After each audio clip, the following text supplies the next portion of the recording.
Assalamualaikum warahmatullahi wabarakatuh. Perkenalkan, nama saya Anissa Paduna RD, MPM 2108260030. Jadi di sini saya akan menjelaskan tentang penatalaksanaan preeklamsia dan eklamsia. Jadi preeklamsia dan eklamsia adalah dua kondisi serius yang terjadi selama kehamilan dan dapat mempengaruhi kesehatan ibu serta janin. Penatalaksanaan keduanya memerlukan perhatian medis yang cermat dan tergantung pada tingkat keparahan serta usia kehamilan. Berikut adalah penjelasan tentang penatalaksanaan untuk keduanya. Yang pertama ada pemantauan ketat. Jadi pertama itu ada tekanan darah. Pemantauan tekanan darah secara rutin adalah kunci untuk mengetahui perkembangan preeklamsia. Kedua, ada pemeriksaan urin untuk mengevaluasi kadar protein dalam urin yang merupakan tanda utama preeklamsia. Yang ketiga, ada tes darah untuk memeriksa fungsi ginjal, hati, serta jumlah trombosit. Tes ini penting untuk mendeteksi komplikasi seperti HEV syndrome atau hemolisis, peningkatan enzim hati, dan rendahnya trombosit. Yang kedua ada pengelolaan gejala. Yang pertama yaitu istirahat. Istirahat total di tempat tidur bisa dianjurkan untuk meringankan gejala, terutama pada preeklamsia ringan hingga sedang. Selanjutnya ada pengaturan diet. Diet rendah garam dan pemantauan asupan cairan untuk mengurangi beban pada sistem kardiovaskular. Yang ketiga ada obat anti hipertensi. Jika tekanan darah meningkat di atas batas normal, pemberian obat anti hipertensi seperti labetalol, nefidivin, dan metildova bisa digunakan untuk mengontrol tekanan darah. Yang ketiga ada pengelolaan persalinan.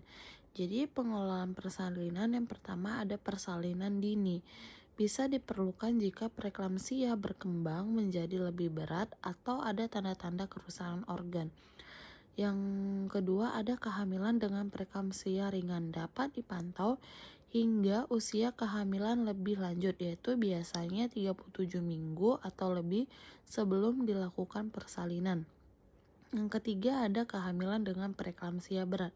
Jika preeklamsia berkembang parah atau ada resiko terhadap ibu dan janin, persalinan mungkin perlu dilakukan lebih cepat meskipun usia kehamilan belum cukup, misalnya melalui sesar atau induksi. Yang keempat ada pencegahan komplikasi. Pada ibu dengan resiko tinggi, misalnya hipertensi kronis, diabetes, atau preeklamsia pada kehamilan sebelumnya, pemberian aspirin dosis rendah dapat dianjurkan untuk mengurangi resiko preeklamsia. Selanjutnya penatalaksanaan eklamsia.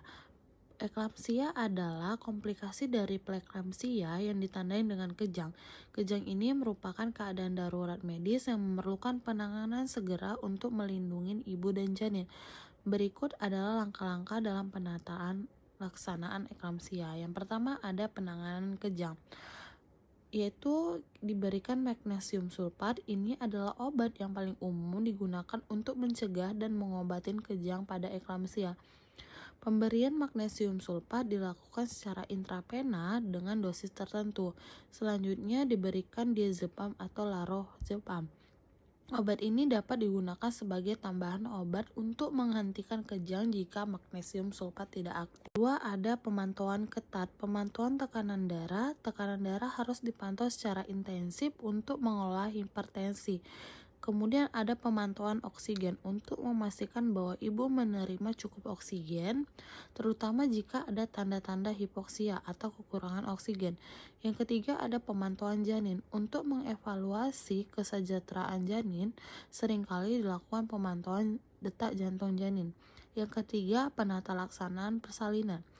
Yang pertama ada segera melahirkan. Persalinan sebaiknya dilakukan sesegera mungkin setelah kejang pertama, terutama jika usia kehamilan cukup untuk memungkinkan kelahiran. Selanjutnya induksi persalinan atau sesar. Keputusan untuk induksi persalinan atau operasi sesar diadakan pada kondisi ibu atau kondisi janin serta usia kehamilan. Biasanya persalinan dilakukan jika kondisi ibu dan janin memburuk. Selanjutnya yang keempat ada penanganan komplikasi. Yang pertama ada perawatan intensif. Ibu dengan eklamsia mungkin memerlukan perawatan intensif di unit perawatan intensif untuk memastikan bahwa tekanan darah, pernapasan, dan fungsi organ lainnya terkontrol. Selanjutnya ada pemantauan pasca persalinan. Setelah melahirkan, ibu dengan eklamsia tetap harus dipantau secara ketat karena resiko komplikasi lebih lanjut seperti hipertensi pasca persalinan, perdarahan, atau disfungsi organ. Mungkin ini saja yang dapat saya sampaikan. Ini referensi yang saya gunakan. Lebih dan kurangnya saya mohon maaf. Wassalamualaikum warahmatullahi wabarakatuh.